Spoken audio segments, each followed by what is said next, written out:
Evening, everyone. My name is Eric Eichhoff, and I serve as the Associate Director of Alumni Relations at John Carroll University. Thank you for joining us this evening for the next installment of ACES, the Alumni Continuing Education Series. ACES was established in spring of 2013 by the Office of Alumni Relations in the spirit of lifelong learning. The program offers enrichment opportunities for alumni and friends through the expertise of members of the JCU administration, faculty, and alumni community. As a result of the COVID-19 pandemic and our inability to connect with all of you in person, we have moved our ACES programming online.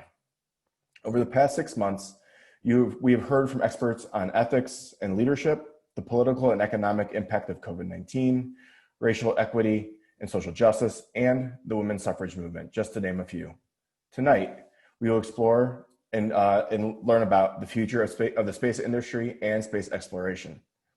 Before I introduce our featured speaker, I'd like to remind you to please have yourself on mute, and we would recommend that you also have your Zoom on full screen so you can experience the program a little bit better.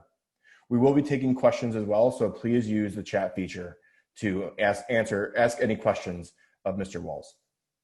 It is now my honor to introduce our presenter this evening, Mr. Carl E. Walz. Mr. Walz is currently the Director of Business Development at Oceaneering Space Systems in Houston, Texas. Prior to coming to Oceaneering, Mr. Walz was the Vice President for Human Spaceflight Operations at Orbital Sciences Corporation in Dulles, Virginia, responsible for cargo and mission operations for Orbital's Commercial Resupply Services program from 2008 to 2015. Mr. Walz also held several positions within NASA. He had a distinguished career as an astronaut and is a veteran of 4 space flights, logging a total of 231 days in space. He was a mission specialist on STS-51 in 1993, where he deployed the Advanced Communications Technology satellite and performed a 7-hour spacewalk. He also served as the Orbiter Flight Engineer, MS-2, on STS-65 in 1994, and he was a mission specialist on the STS-79 in 1996, the mission to the Russian Mir space station. Mr. Walz was a space engineer, FE1, on the ISS Expedition 4 from 2001 to 2002, where he performed science experiments, assembly tasks, and maintenance tasks. He completed 2 spacewalks totaling almost 12 hours in both Russian and United States spacesuits. In addition to his NASA service as an astronaut, Mr. Walz served as the Director for the Advanced Capabilities Division in the Exploration Systems Mission Directorate at NASA headquarters in Washington, D.C. from 2006 to 2008. Mr. Walz is an Air Force veteran, retiring from active duty in 2003 after 24 years of service. Mr. Walz received his Bachelor of Science in Physics from Kent State University in 1977 and his Master's of Science in Physics from John Carroll University in 1979. He was awarded the Honorary Doctorate from John Carroll University in 2003. Please join me in welcoming Mr. Carl Walz. Well, Eric, thank you very much for the great introduction, and I'd just like to say thank you all for tuning in today. And it's really an honor for me to have the opportunity to talk to you all. You know, I saw people coming in from the waiting room, and I saw Dr. Fritsch, one of my old professors there. Doctor, it's good to see you, and also Dr. Roy. You know, it's great that you all have been able to join. I was telling Eric before, you know, we were fortunate. The tropical storm left us alone pretty much recently. We just got a little bit of water on some of the streets, but otherwise, you know, Houston's doing okay. So what I'd like to do is to jump into the presentation, and I'll talk about my ISS-4 mission, and then what's on tap for NASA in the coming years, because it's really exciting, especially in the human spaceflight area. I'm going to try to take this to full screen. Eric, if you'd let me know if you guys can see it in full screen. Will do. Can you see it? We can't. Oh, you can't? So let me see. Well, I'll tell you what, I'll go with what I got because I can't see. So let me, all right. So again, I'll start with my ISS 4 mission. I was very fortunate. I entered the astronaut program back in 1990, after about 11 years active duty in the U.S. Air Force. I did all sorts of interesting things in the Air Force. I started out in a nuclear research lab at McClellan Air Force Base, and I never thought that I would be there. But I had 2 courses in nuclear physics, and that was enough. But I learned a heck of a lot, and I met people at that first assignment who had applied to become astronauts in the 1978 astronaut class. They were the astronaut class selected right before the first shuttle flight. And so I talked to those guys, and they kind of set me on my path to become an astronaut. And they recommended going to the Air Force Test Pilot School. Now, at the time, I wasn't a test pilot, but they had a parallel course as a flight test engineer. And so I signed up for that. I was selected by the Air Force and moved to beautiful Edwards Air Force Base in the Mojave Desert. And it was a great time. It was, when I arrived, the F-16 was going from the A and B model to the C and D model, and I worked on the F-16 program. Got a lot of flying time. Flew in some really old, bad airplanes, like the F-4. I mean, it was a good airplane, except it really didn't fly very well from a flight test point of view. But then the F-16 was a great airplane and very complex systems. Moved to Las Vegas for 3 years, working there, and then was selected by NASA. I applied 4 times. So I started applying right after I got out of test pilot school. And it took some, I just had to keep applying each time. And each time I got a little bit closer. And so 4th time was the charm in 1990. And then I was assigned in fairly fast order to 3 space shuttle flights in 1993, 94, and 96.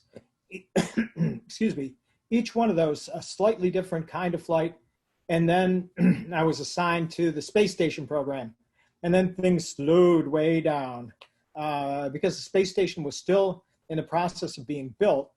And so I was in a unique position where I was able to watch as all the different pieces were being built and coming together. The place that I would call home in space for 6.5 months was basically just a shell when I started training for space station. So let's see, as I move along here, back in December 2001, when I launched, this is what the space station looked like. It was a pretty humble facility there. But even at that point, it was way bigger than the space shuttle as far as the living space and the capabilities that it had, the power it produced. The space shuttle ran on fuel cells, and the space station runs on solar arrays. If you look today, this is what you see. Just an amazing engineering feat by NASA and by the world community. The space station is, basically an international consortium to include, of course, the United States, Russia, Canada, Japan, and the European Space Agency. So all have contributed to building the space station, all contribute crew members, and it's just a marvelous facility. It's, let's see, so the first crew arrived back in, I think it was November of 2000. And so, yeah, we're coming up on 20 years there. It's pretty of crewed presence on board the space station. It's never been demanned. There's always been people on board the space station. And it's really big. I mean, if you laid the space station out on football field, you would find that from a width perspective, it's wider than a football field is long, and pretty much about the side from sideline to sideline. So it's really big. It has both the U.S. and Russian segments. The U.S. segment includes both all the other partners, but the Russian segment is kind of all its own in a way. So a little bit about our expedition crew. I'm over there, over here, if you can see my cursor. I'd say left or right, but I'd probably be wrong 50% of the time. My American colleague, Dan Bursch, was the second crew member from the US on board the station. And then Yuri Onofrienko from the Russian Space Agency was the commander for the mission. And at the time, we were kind of flip-flopping commanders, one American, one Russian, depending upon which mission. Dan and I flew together on our first space flight together on STS-51, and then the other thing is Dan was a classmate of mine in the astronaut class of 1990, Group 13. So for our Expedition 4, we launched the 5th of December, 2001 on STS-108, and that was the Space Shuttle Endeavour. We landed on the 19th of June, 2002 on STS-111, and that was the next mission of Endeavour. So I went up and down on Endeavour, just weren't the same flight. That total time from 5 December to 19 June was 196 days. And at that time, it was good for the US record. And of course, Scott Kelly has blown by that record with his almost a year in space. And we were fortunate while we were up there, we had two visiting space crews. We had a Space Shuttle STS-110, which brought a very large chunk of the external truss of the space station. And then we also had one of the Russian Soyuz vehicles come to visit. And it was interesting because at the time, the space station crews were rotated up and down on the space shuttle. And then the Soyuz was used as a, sort of an emergency return vehicle. And this was, my flight ended about a year before the Columbia accident. And that changed the way we rotate crews. And we started rotating on the Soyuz pretty much exclusively until very recently. And I'll talk about that a little bit later in the talk. As Eric mentioned, we did a total of 3 spacewalks.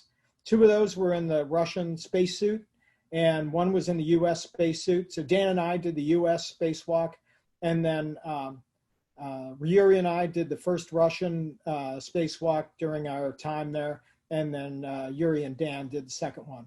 And as I mentioned, we added the S0 truss, the central truss that makes up the power generating system on the space station.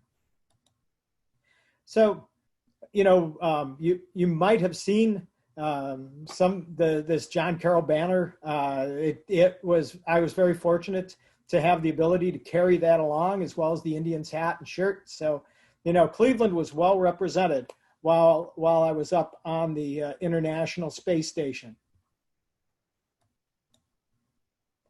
So up on board the space station, our primary objectives were to conduct scientific research. Parallel to that, continue construction and outfitting of the space station, both by conducting spacewalks and also by operating the Canadarm2, our large robotic arm that we use for basically doing everything external to the space station. And then we had to perform maintenance activities as required. And you can see a couple of pictures down there. One of those on the left is Yuri Onofrienko in a contraption. I'll talk about that a little bit. And then on the right, I'm doing CPR, demonstrating how you do CPR on a mannequin, except we didn't have a mannequin, so I used a towel strapped up with duct tape. So we did a number of life science experiments while we were up there. This quad chamber here held cancer cells that we were growing. It's interesting, we had to wear face masks and gloves while we were handling these samples. And it wasn't to protect us, but it was to protect the samples from any pathogens that we would carry, even while we were up on the space station. We also had a chance to grow plants while we were up in space. This is dwarf winter wheat, and we were able to grow multiple generations while we were up there on the space station. And then probably one of our favorites is human experiments, and we participated in a number of those as an astronaut. When you sign up to be an astronaut, you sign up to be a guinea pig, and so we help to better understand what the effects of the space environment have on the human body, so we can better plan for missions in the future. So a little bit more about this experiment. This gizmo that you see on my leg sends an electric current up my leg, up my spine, and then it returns. And it was supposed to measure my reflexes. It's called a Hoffman reflex experiment. And what the principal investigator asked me to do was to test it at multiple voltages. And so you could see my hand there on the controller increasing the voltage, which increased the amplitude of the kick of my leg. So it was kind of an interesting experiment, and it proved that my Hoffman reflex was unchanged in space flight. It was pretty dead when I launched, and it didn't do much in space. But I could take a lot of voltage out of in that leg. This is another picture. Again, you saw this earlier. This is Yuri Onofrienko doing one of the Russian science experiments. Dan was assisting. As you could see the amount of instrumentation on Yuri. The Russians were really big on human research, and I was fortunate to know a lot of the researchers in Russia. And in fact, when I moved to NASA headquarters, part of my job was, to liaise with the Russian research establishment for space station medical experiments. So I had a chance to go to Moscow multiple times to meet with my Russian counterparts. So it was interesting to meet the people that were responsible for some of the experiments that you had to do. In this experiment, Yuri, this thing on his lower torso was called the lower body negative pressure. And the idea was that you could train your body in space to feel like you were in unit gravity. And so that system would pull a vacuum on the lower part of his body, pulling fluids that normally would be sort of uniformly distributed in his body down into his legs to simulate what it's like to be in Earth gravity. And so it was, and Dan was recording the changes to Yuri's, biomedical performance when that vacuum was instituted. So it was interesting.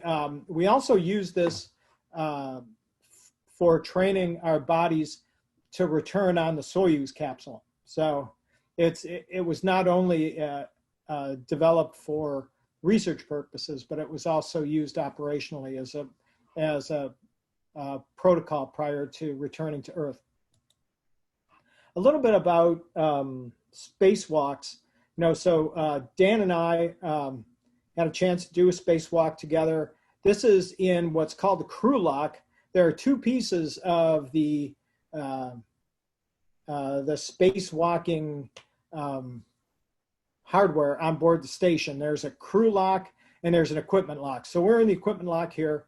Dan and I are conducting a test prior to us going out to do our spacewalk. So we got in the suits, made sure that that we could get buttoned up, and we went through all the procedures in advance of actually going out the door and doing the spacewalk.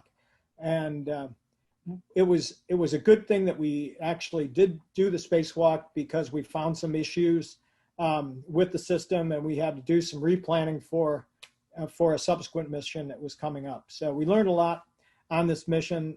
We did some rewiring outside the space station. Just a little bit about the spacesuit. It divides up into two pieces. There's a pressure garment that sort of encompasses your body.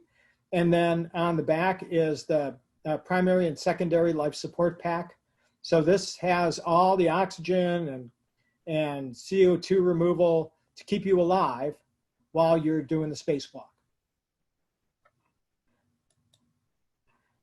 So when we train to do spacewalks, we primarily train physically underwater, and at Johnson Space Center, there is a big pool called the Neutral Buoyancy Lab, and it's a 40-foot deep, 100-foot by 200-foot pool, and you could put almost all of the space station hardware into that pool.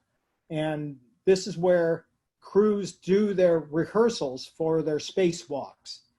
And you could see these folks clad in these sort of yellow-green tanks and little, the little dark wetsuits.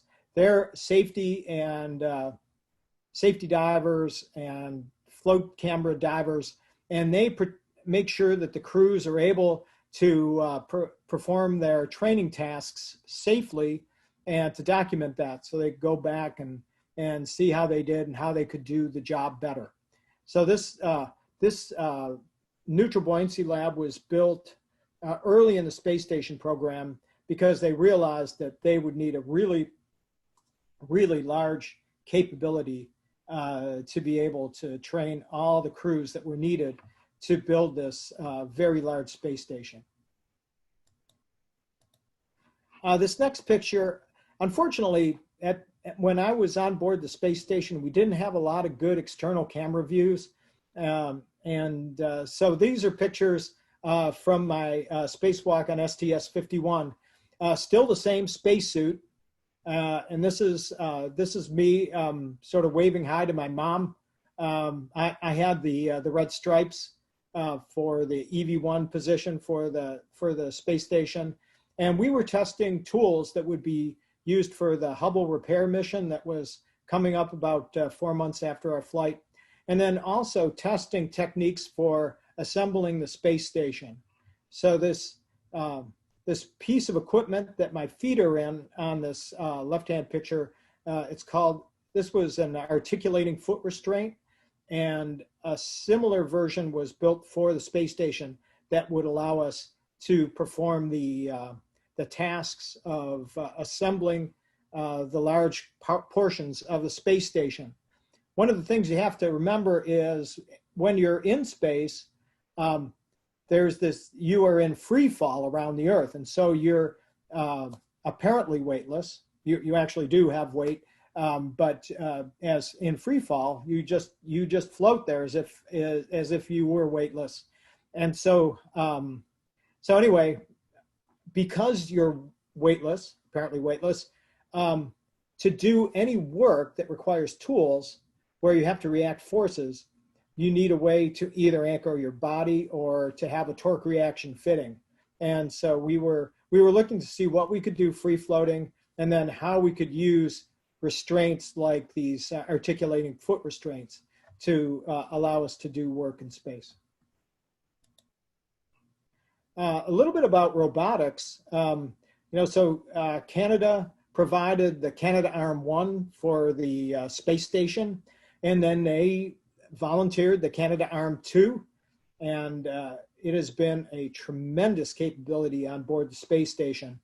And what you see here on the right-hand side is Ellen Ochoa, another classmate of mine from the class of 1990.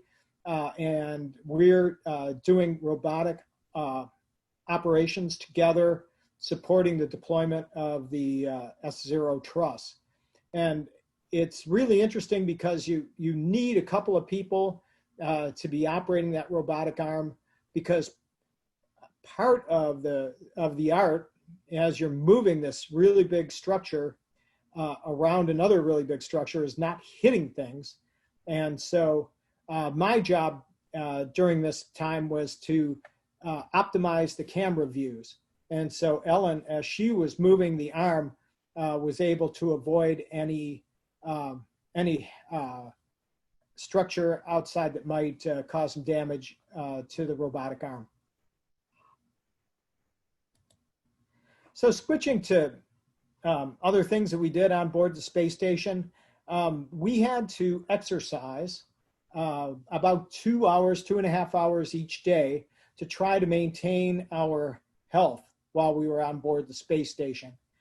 And we did some resistive exercise training, and that's what you see me doing there. I'm trying to do a deadlift. And these cans here had bungee cords loaded in parallel that would provide, where you could provide additional resistance. And so it was really good for us to be able to work our legs and back and calves. And then we also had a treadmill, and we also had an exercise bike. So we had both the sort of the aerobic plus the resistive training up there. So it's interesting. This was the first piece of, so this exercise device was housed in Node 1, which was the first US piece of hardware launched to the space station. And behind me is a wall of water. And those cylindrical bags housed about 100 pounds of water each. And we would collect those from the space shuttle. The space shuttle would make water as a waste product for their fuel cells. And on the space station, we were net water users. And so any of the water that they generated, we gratefully took on board to drink and to use to make oxygen. And what we would do on the space station, we had plenty of electricity, but we didn't have oxygen. So we would use that water and sort of break the water molecules into hydrogen and oxygen. We'd breathe the oxygen, we'd throw the hydrogen overboard.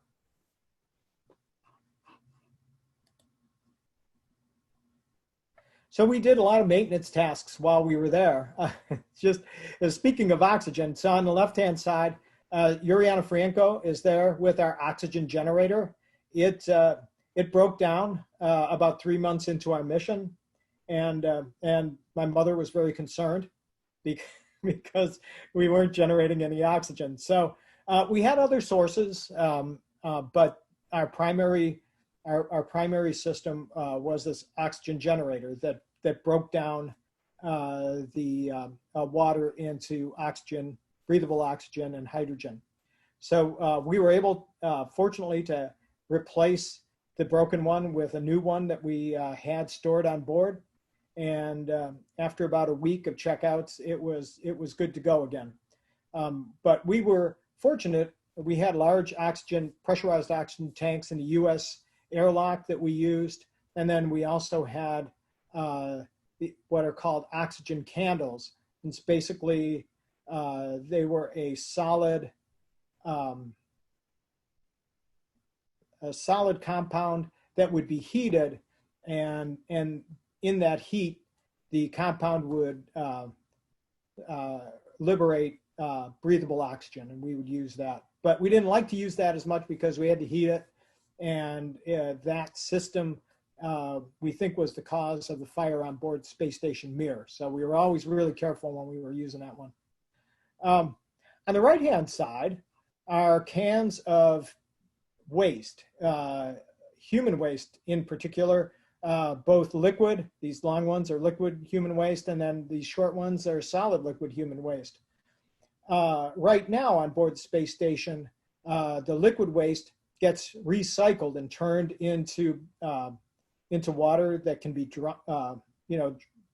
that the crews can drink. Solid waste, can't use that. So at the time, we would take all of this and put it in a Russian resupply spacecraft called the Progress. And then when the Progress was full, it would be undocked from the space station and it would burn up in the atmosphere. So we would take all our dirty laundry. We didn't have a laundry facility on the station. So all the dirty laundry went with this stuff. And so we basically incinerated all our laundry. So it's an easy way to go. We never had to fold anything while we were up there. I talked a little bit about the Soyuz early on. And while I launched and came back on the Space Shuttle Endeavour, we did get to move the Soyuz when I was up there on the space station. So here's a picture. Yuri was commander, so he was doing the flying on board the station, or on board the Soyuz. I was the flight engineer 1. So my job was to basically monitor all the systems that we needed to be able to basically move the Soyuz from, imagine if you're moving your car from one driveway to your neighbor's driveway. And that's what we did with the Soyuz on this task that we were doing. But it took us almost 8 hours to do that because of all the things that we had to do prior to getting in the Soyuz and all the leak checks and things that we had to do. But as you could see, it's a pretty tight fit. And as I mentioned, after the Columbia accident, almost all the crew members that lived on board the space station rotated up and down to the space station in the Soyuz. Now we had, so we moved that Soyuz because we were making room for a new Soyuz to come up. And so we had this visiting Soyuz crew, and it was an interesting crew. Yuri Gitsenko in the center was commander. He had flown on the first expedition to the space station, and it was, so he got a chance to come back to his home, see it grow a little bit. But we also had an Italian astronaut, Roberto Vittori, and we had the second space tourist, Mark Shuttleworth, from South Africa, who flew up and on this one Soyuz that stayed, and then came back on the one that we had moved that had been up in space for about 6.5 months.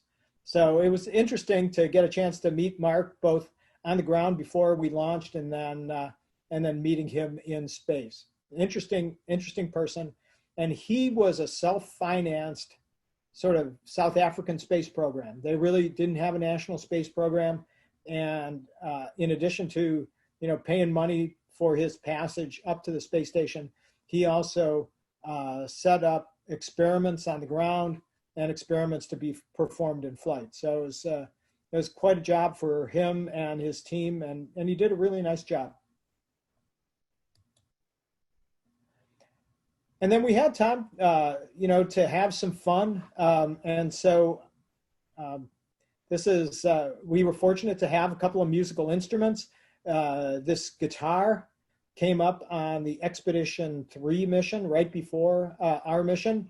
And then I brought the keyboard up on my mission. And so we were starting to collect this little sort of set of instruments so that we could play music. I typically play keyboard, but about 3 months into the mission, I picked up the guitar and started to learn how to play that. And so Ken Cockrell, who's another classmate of mine from Group 13, was the commander of the STS-111 flight. And so he he and I both were in the astronaut band Max Q. And so when they took this picture, we were doing Brown Eyed Girl. And Ken was playing the keyboard and I was playing the guitar. So we had a good time there. And then this is a picture of mealtime. This is during the STS-108 mission. And so with these crew rotation missions, typically 3 crew would go up with shuttle crew, and then the other 3 crew members who had been there sort of return to Earth in our places. And so, here's Yuri, Dan, and I. And then on this side, Michael Turin, Larry DeJuroff, and Frank Culbertson. And then the rest of the shuttle crew, Mark Kelly, who is running for Senate in Arizona right now, Dan Tani, Linda Godwin, and Dom Gorey. So anyway, we got together. We had a big meal and this is in the Russian segment. And so where you see me in the picture, that is where I stayed for pretty much 190 days while I was up on the space station. That was my home away from home. Yuriana Franco stayed across the module from me. And we were very fortunate to have the dining room table right there. And when we had extra visitors, we were able to put the leaf in the table to make the table a little bit longer. And then we had a combination of American, Russian, and some Japanese fare that we all shared together. So it was a great feast here. And typically, of course, we would, during our missions, we would always eat together. That was something that we were able to do while we were up there. Breakfast, lunch, and dinner, with a few exceptions, but in general, we always ate together while we were up there. So we had some great views of the Earth from space. So it wasn't all just work and exercise. And I wanted to share these pictures of Cleveland, Ohio from space. I was going to say, guess where this picture is taken, but you can see very clearly in this daytime picture, Burke Lakefront Airport, sort of the downtown area, and it's very visible at night too. So this is just a great view of downtown. You can see the flats there. So I never got tired of looking at the Earth from space, and whether it was in the day or whether it was at night, if we had a clear day, it was just so interesting to see what was down below, especially in the U.S., because there are so many places that, especially as a military person, I had been, in getting a chance to take a look, and see the bigger picture from space. But I really enjoyed looking at Earth from space as well. So especially at night. And then our return to Earth, as I mentioned, we returned on the 18th flight of Endeavour. It took us 3 days to finally get some decent weather to land. And that decent weather was not in Florida, which was the plan, but it was at Edwards Air Force Base. And so, the first time I saw a space shuttle was at Edwards Air Force Base in 1983. And so it was fitting in 2002 when I landed that I landed at Edwards. It was neat. And while my family was in Florida waiting for me, Sean O'Keefe, who was the administrator, sent my wife and my kids, Dan's family and Yuri's family, out to California to meet us. So that was a nice treat. And it was nice of Sean to do that. So that's the ISS-4 story. And as I mentioned, we have crews on board the space station right now. There's a crew of 3, and it's going to be augmented here in a couple of weeks with another crew of 3. And of course, we had the Dragon flight. So let me talk about what's going on with NASA. And I'm talking primarily in the human space flight arena. Of course, we're really excited about the Mars 2020 mission. We have a probe, another rover heading to Mars right now. and we have lots of other really, really cool spacecraft doing some amazing robotic exploration. And then we also have a number of spacecraft looking at the Earth, gathering data on our home planet. But in human space flight, I think everybody's familiar with the Crew Dragon demo 2 and how successful that was. I remember the early days of SpaceX when I was at NASA headquarters, and they tried really hard, and it took them a while, but they finally were very successful in their launching, and it's very exciting to see now that we're delivering crew members to the space station on the Crew Dragon. Boeing is developing their Starliner, and that will provide a way to get crew members to the space station as well. So this is called the Commercial Crew Program. And so the idea with Commercial Crew is that you have competition between providers. So NASA can get the best price going to the space station. So that was the theory. It started with commercial crew or commercial cargo. And I worked at Orbital Sciences, where we developed the Cygnus commercial cargo vehicle, which was very successful and is still flying today. And then out of that came commercial crew. And we've developed a new mission, the Artemis mission to the moon. Artemis was the sister of Apollo. So if you follow the Greek mythology, and Artemis was the hunter. And so this is the new human space program that NASA is directing right now. There's another program as part of Artemis called Gateway, developing a manned presence in lunar orbit. So those two are proceeding together. The Artemis Phase 1 is planning to land humans back on this lunar surface by 2024, the first woman and the next man. And my company Oceaneering is really excited to be part of it. And personally, I'm extremely excited to be part of it as well. I was part of the ill-fated Constellation program when I was at NASA headquarters, and I never thought in my working career that I would see another try going to the moon. And I think we're going to make it this time. We've never been this close to returning to the moon as we are right now. So I'm really excited about that. A little bit about how we're going to get to the moon.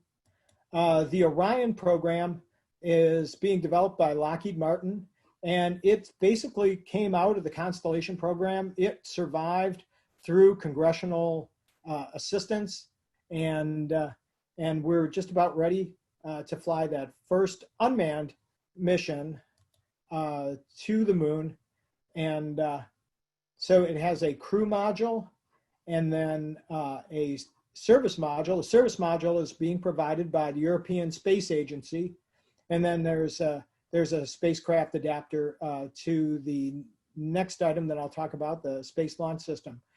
But it's interesting because even returning to the moon, we have European participation with this European service module. So what we're trying to do is to take the success of the International Space Station program and leverage that as well, and as well leveraging some of the commercial aspects that we developed during the space station program. And here's another view of a Orion crew module. And this is a test at the Neutral Buoyancy Lab. And these large orange balloons are the uprighting system. The capsule, the Orion capsule is supposed to land in the water, but it can land either upside down or right side up. And if it's upside down, the crews can't get out easily. And so with these balloons, that will upright the capsule and then keep it upright if the seas are high. So switching gears to the Space Launch System, NASA is developing this rocket. It has heritage elements from the Space Shuttle program. So these large solid rocket boosters are very similar to the solid rocket motors that propelled the Space Shuttle. The Space Shuttle main engines that you see here are the same main engines that are on the first stage of the Space Launch System. So very much this big rocket, which when it's completed will be bigger than the Saturn V rocket, shares that very successful flight heritage with the Space Shuttle program. And we're getting ready to do a first stage test sometime later this year, and it's gonna make a lot of noise. Lunar Landers. So what's interesting here is NASA awarded on April 30th contracts to 3 companies to come up with designs for lunar landers.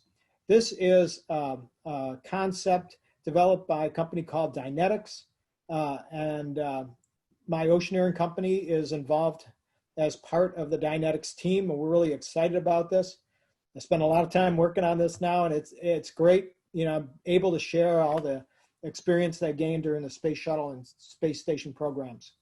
But there's 3 companies: SpaceX, a group headed by Jeff Bezos and Blue Origin, and then our Dynetics team.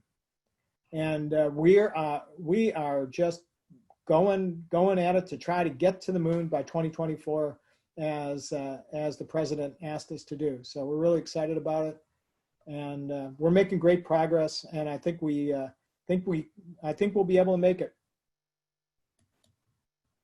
We're also developing new spacesuits. So you saw the heritage spacesuit for a Space Shuttle and Space Station, and this is NASA's new next generation spacesuit called the XEMU.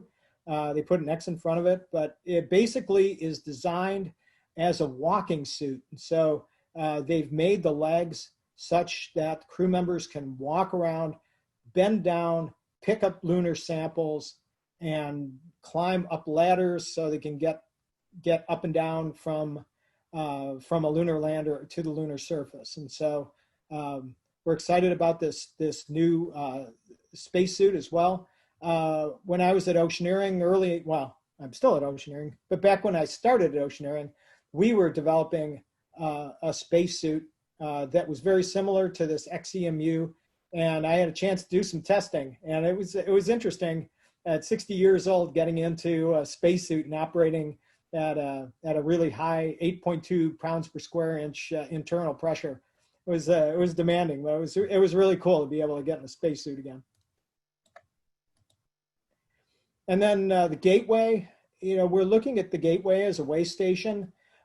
It'll be helping crews get to the lunar surface, but it will also be a waypoint so that as we prepare to go off to Mars, we can use the Gateway as an outpost for building that spacecraft that'll go to Mars, because there's no way that we can launch everything we need to go to Mars in just one launch. And so we'll have to have multiple launches, and they'll have to be assembled. The best place we think to do it is at the Lagrange points near the moon. And so the Gateway's there to facilitate landings on the moon and then to facilitate missions to Mars.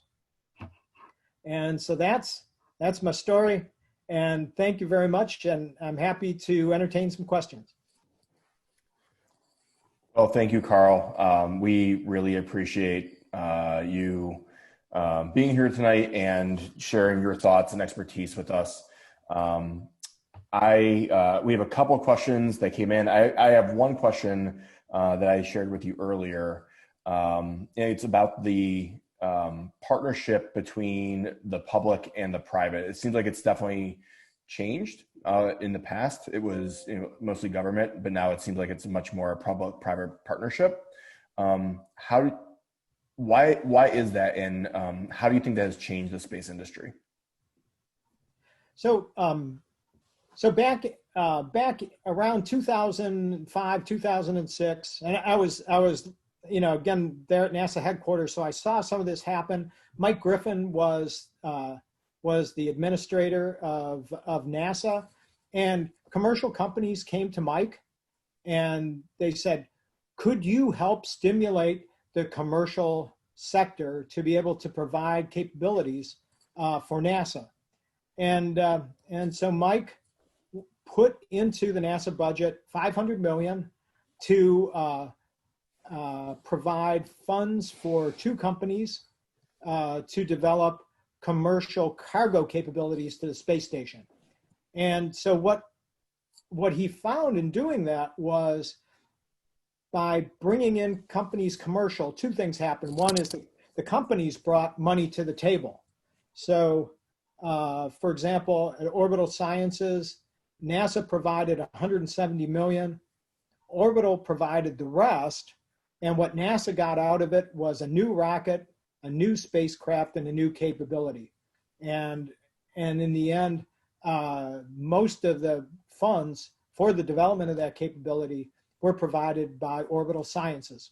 And so there's that risk reward thing. And so Orbital Sciences was rewarded a number of cargo missions, and then SpaceX, of course, you know that SpaceX was awarded funding from NASA, and then Elon Musk was able to go out with his investors and provide the rest of the funds to develop, what the Falcon 9, the first reusable rocket, first stage, plus the capabilities for commercial crew or commercial cargo to start with, and then now commercial crews. So by taking the funding from the government, leveraging private capital, and also leveraging the capabilities of companies that have already built hardware for space. Orbital had been building spacecraft for many years. And so it wasn't a far stretch for them to develop a cargo carrier for NASA.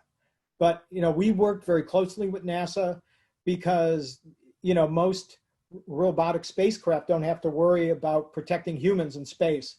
And so that's the difference. So commercial crew is a similar program. Boeing came on board again to provide not only competition, but also a backup. So early on, SpaceX, for example, had Orbital had an explosion on a launch pad, lost a cargo vehicle. SpaceX was able to pick up the slack. A couple years later, SpaceX lost a cargo vehicle. Orbital Sciences picked up the slack. So you get some that backup capability. So that's what you get from the from this competition and this public-private partnership. And NASA's trying to use that same play for the Lunar Landers. And so we'll see how that all plays out. It'll be exciting, and we're very proud to be a partner with NASA on this lunar lander project. Awesome. So I want to get into some of the questions from our participants as well. Here's a fun one.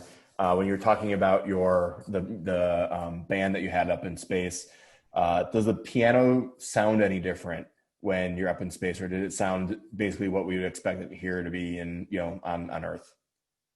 So it's a very interesting question, and so on board the space station, the atmospheric pressure is the same as Earth pressure at sea level. So 14.7 pounds per square inch, about 20% O2. So as far as the sound that you hear, it's the same as what you hear down on Earth. Now, what's interesting about that keyboard is we had to be very careful on what we bought, because if you had a keyboard that relied on gravity to sort of put the keys back up, you're going to be out of luck in that free fall environment of space. So we had to get spring-loaded keys. And then the other thing that was interesting, and I really didn't think about it, is that you have to figure out a way to sort of tie down that keyboard so you can play it and it doesn't float away on you. Or when you play a chord, the keyboard doesn't float away. So that took some engineering on my part, using bungees to try to sort of attach the keyboard to my the upper part of my thighs, so I could control the keyboard while I was playing. And then figure out where to put music. So I have to have clips and Velcro. It was very interesting.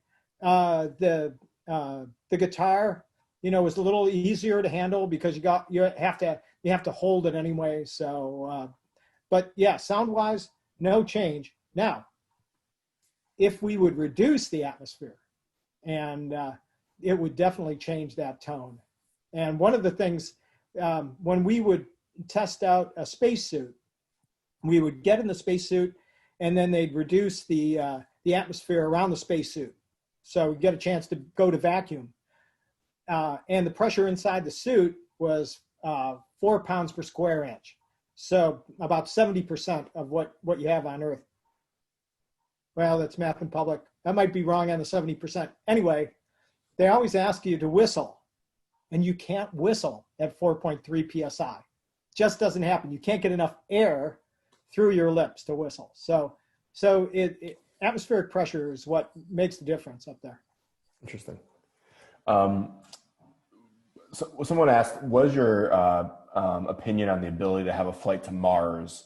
And then if you were asked to go, would you? Well, that's a good question, because,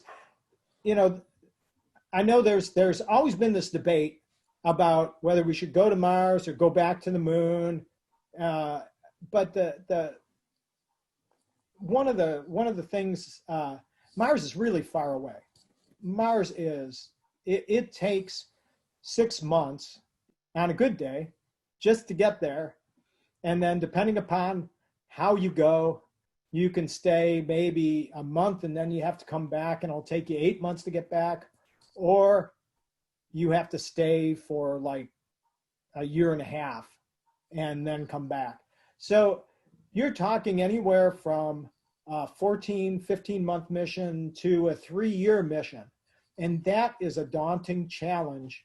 The longest we've had astronaut crews in space has been about a year on the space station. The Russians had a cosmonaut who stayed for 15 months. And at the time, specifically to mimic what it would be like to go to Mars. So it's a really difficult voyage, and then trying to have all the technology ready to go to keep you alive, for power, for the vehicle, and then figuring out if you're going to land on Mars, how you get through the Martian atmosphere. It turns out it's hard enough to land on the moon. And so landing on Mars is just even harder. And a lot of the early Martian flights, they had an inflatable ball and they just kind of bounced on the Martian surface until finally they were able to stop bouncing, and then the rovers came out. Can't do that with people. So yeah, you have to figure out a way to slow down through the Martian atmosphere and then do that powered descent to landing. And we're gonna relearn all those things on the moon, because it has been 50 years since we've been back to the moon, and all that knowledge evaporates, as those giants of the Apollo program have started to retire and pass away. And so that's what we have to do. We have to recapture that capability, and then we just have to build on it. And that's our challenge. And the second part of your question, would you go if you were asked? Would I go? It depends. Well, I'm kind of old now. It's an academic question for me. I think, I like being with my wife and with my grandkids and my kids. Yep. So I think I'm gonna sit it out. If I could go to the moon, absolutely, I'd be in there in a heartbeat. I would go there. It's a short trip. So. Yeah. Do you see the next generation of space technology finding application on Earth or like in the sea? That's a great question, it turns out that so the company I work for, Oceaneering, it operates the largest fleet of subsea robots for the energy industry. And it started as a diving company, so humans in suits. And then as the wells got deeper, they had to transition from people to robots. And so Oceaneering developed these robot capabilities. They go down, 15,000 feet below sea level to work on some of these deep rigs. So it turns out that NASA and commercial space industry are using some of those same techniques to do satellite servicing.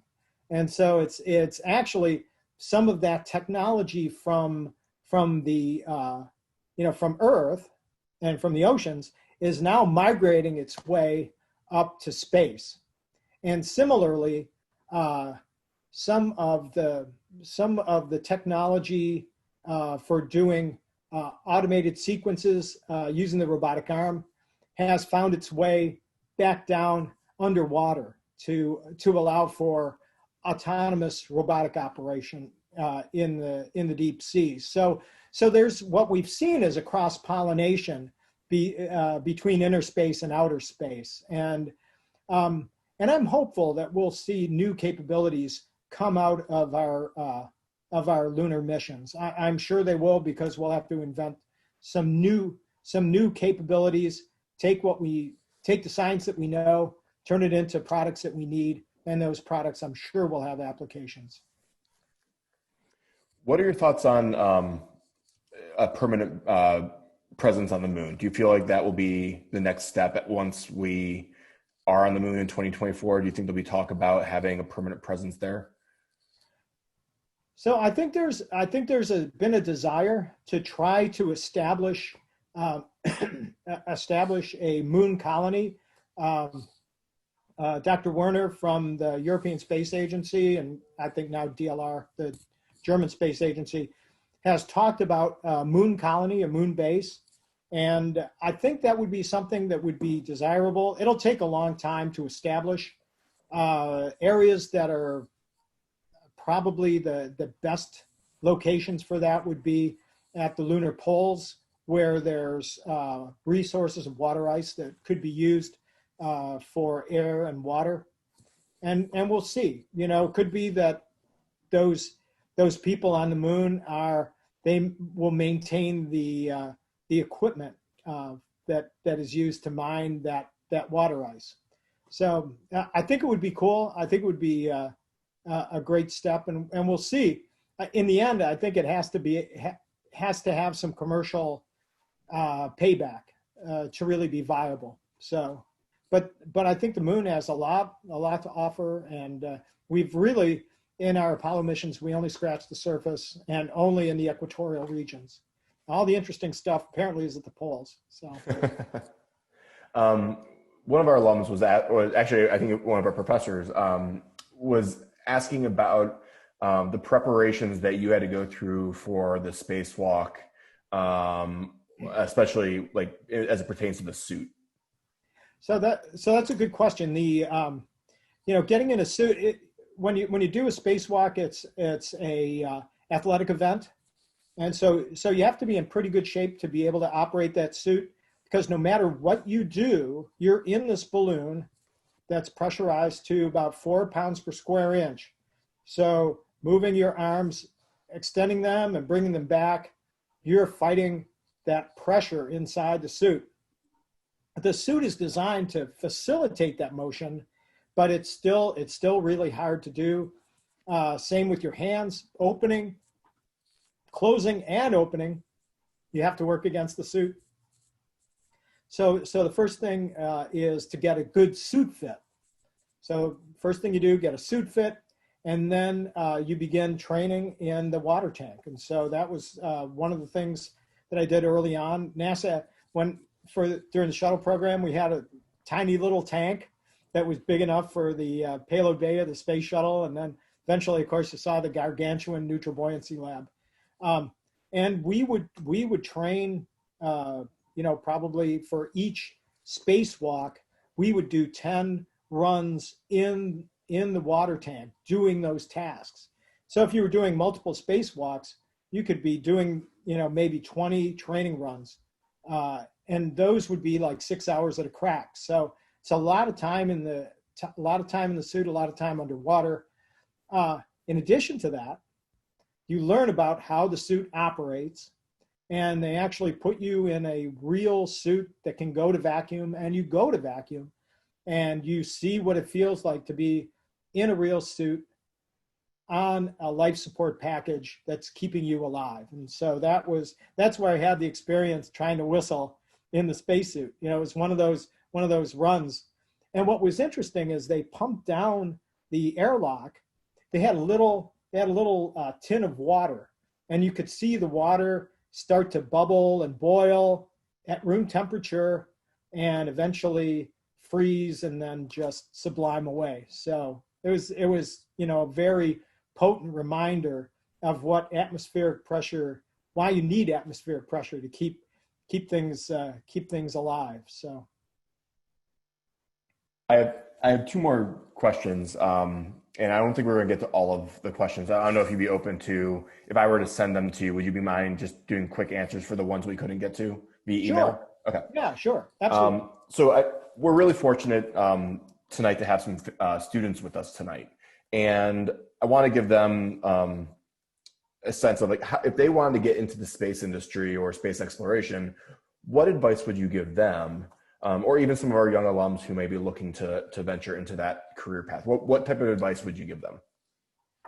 So I think the first thing is, space is, it's a really, really interesting field.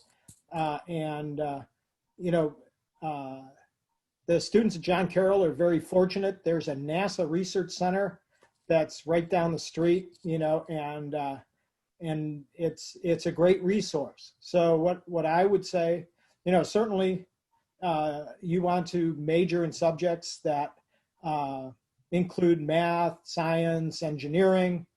Those kind of areas are very important.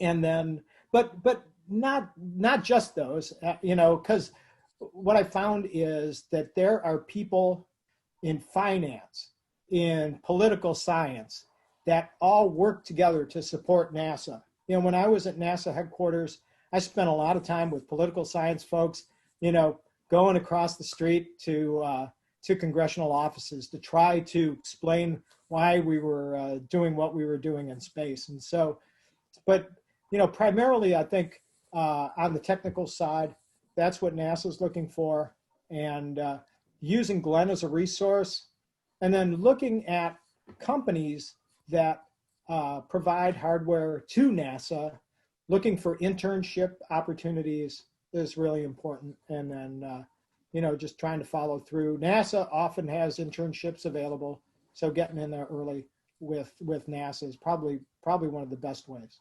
Great, thanks. And finally, hopefully this is not the hardest question of the night, but you've been to a place that none of us have been. You've been up in outer space. What is your favorite movie? And then what is the most realistic space movie that you've seen, that we could all get a sense of what it might be like to be up in our atmosphere, above our atmosphere? So that's a great question, because there's a lot of cheesy space movies out there. But I would, Apollo 13 is probably the one that is the most realistic, and also the one that I like the most because, it chronicled a real event. The Apollo 13 service module explosion was a life and death situation, and it illustrated the crew working with the ground control in Houston to be able to solve a problem and bring the crew back home in a way that they never thought they'd ever have to do. And, that kind of teamwork still goes on at NASA right now. I had more than my share of close calls when I was up in space. And, but, Apollo 13 was one of the real amazing ones. I had a chance to talk with Tom Hanks about the movie. It came out around the time when I was flying in space, and they did a number of filming sequences in what we called the Vomit Comet. It was a KC-135 that would fly parabolas.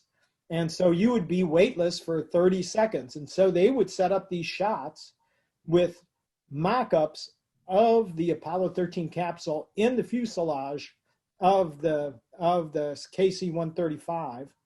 And they'd say, action, everybody be weightless. And then the guys would be filmed zipping through, tunnels and things like that. So there's a tremendous amount of realism in that Apollo 13 movie, and it's a true story. So I'll tell you what the cheesiest, I can't even think of the name now, but there's some cheesy ones out there. So you'll figure them out when you watch them. So well, thanks for sharing. Apollo 13, I would highly recommend that. Now I have heard that Netflix has a new series called Away, and I think they tried to be pretty true to sort of current capabilities in space. So that might be worthwhile. It's a trip to Mars, so it's a little bit far out in the future. It's a Netflix thing, so I haven't watched it yet. I did have some discussions with the producer, and I sent him a bunch of information about spacewalking. So they probably threw it all away. I don't know. Well, Carl, thank you so much for being with us tonight.